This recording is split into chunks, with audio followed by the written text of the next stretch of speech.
Pada Pekan Olahraga Nasional di Aceh Sumut 2024 nanti, WUSU Sumatera Selatan kembali bertekad meraih hasil maksimal.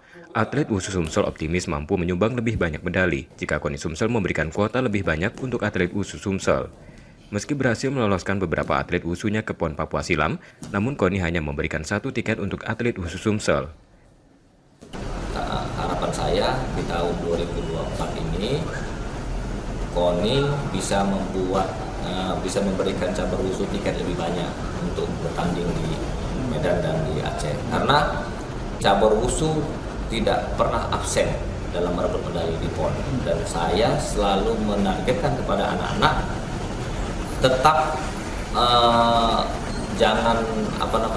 jangan lepas tradisi merebut medali di setiap PON. Jadi anak-anak tetap punya semangat tinggi.